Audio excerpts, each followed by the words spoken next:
Liburan Natal dan Tahun Baru 2022-2023 menjadi momen spesial, mengingat tak ada lagi pembatasan perjalanan seperti 2 tahun belakangan.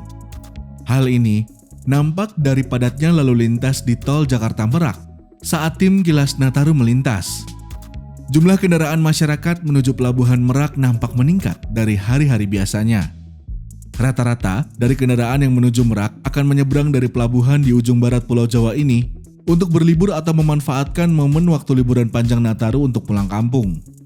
Hanya saja, kepadatan membuat masyarakat harus menunggu menyeberang disesuaikan dengan jadwal yang telah diatur. Waktu menunggu ini bisa digunakan untuk beristirahat atau mengisi perut di sekitar Pelabuhan Merak sebelum menyeberang ke Bakauheni dan melanjutkan perjalanan ke beberapa daerah di Pulau Sumatera.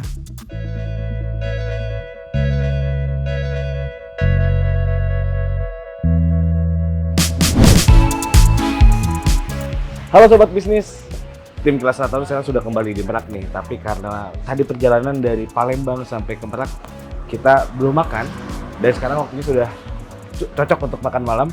Kayaknya kita harus makan malam dulu di Merak sebelum melanjutkan perjalanan lagi menuju Jakarta. Enaknya makan di mana ya? Kita punya rekomendasi, ikuti saya.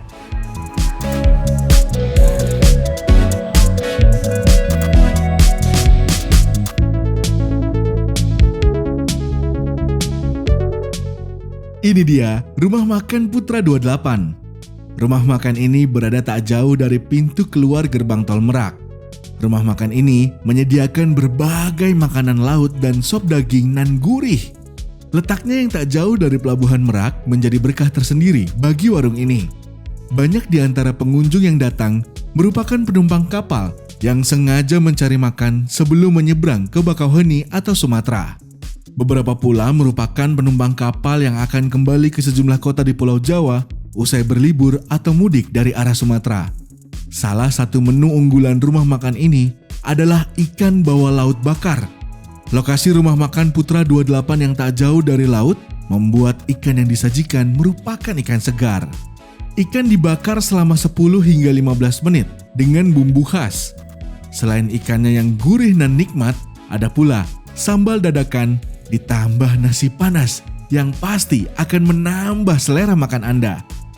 Bagi Anda yang suka dengan menu berkuah, salah satu makanan khas yang bisa Anda pilih adalah sop daging.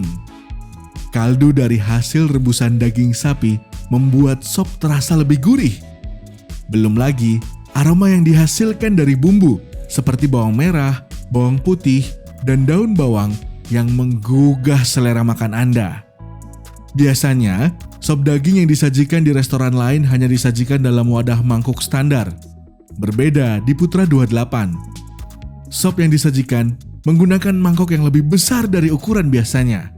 Belum lagi jumlah daging yang disajikan di dalam sop terhitung sangat banyak, sehingga dipastikan perut Anda pasti kenyang dengan sop daging ini.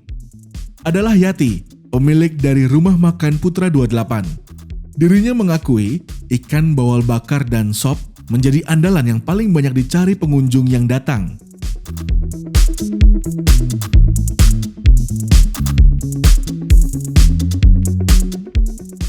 Yang tadi saya bilang, alhamdulillah sih ya, bilang supir-supir ya enak. Masalahnya bukan siap saja ya, masak dadakan, masih panas, masih fresh gitu.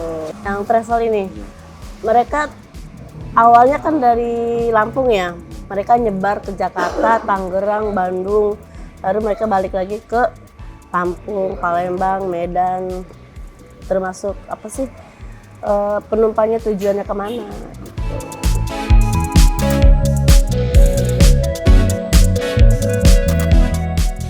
Di momen libur Nataru kali ini, Yati mengaku mulai ada peningkatan penjualan. Biasanya dalam sehari dirinya bisa menjual sebanyak 15 ekor ayam, 15 ekor ikan, dan belasan sop daging. Penasaran mencobanya? Mari kita singgah.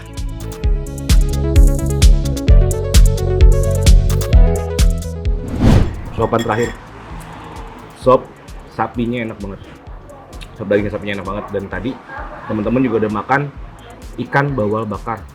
Memang karena kita dekat pelabuhan, cocoknya makan yang hangat-hangat kayak gini.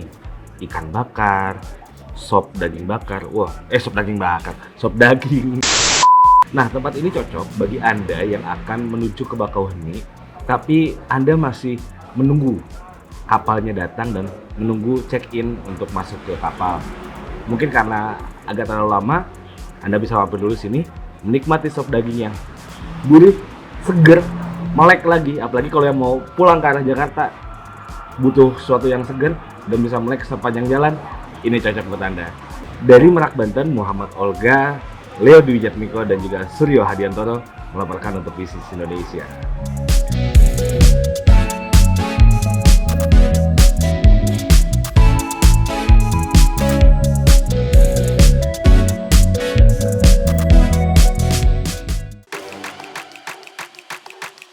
Masa depan yang cemerlang berawal dari sebuah inovasi menuju gaya hidup yang ramah lingkungan. Dengan gagasan, visi, dan dedikasi. Serta mengandalkan potensi sumber daya alam yang berlimpah secara bertanggung jawab untuk mengurangi emisi karbon. Dan bertransformasi mendukung pertumbuhan ekonomi hijau. Melalui pengembangan kawasan hijau terbesar di dunia yang menggunakan sumber energi terbarukan dari tenaga surya, tenaga air, dan tenaga angin. Dengan sumber energi yang dimiliki, kita bisa membuka akses menuju potensi tanpa batas untuk menjangkau berbagai generasi. 30 tahun Adaro menghadirkan energi untuk negeri.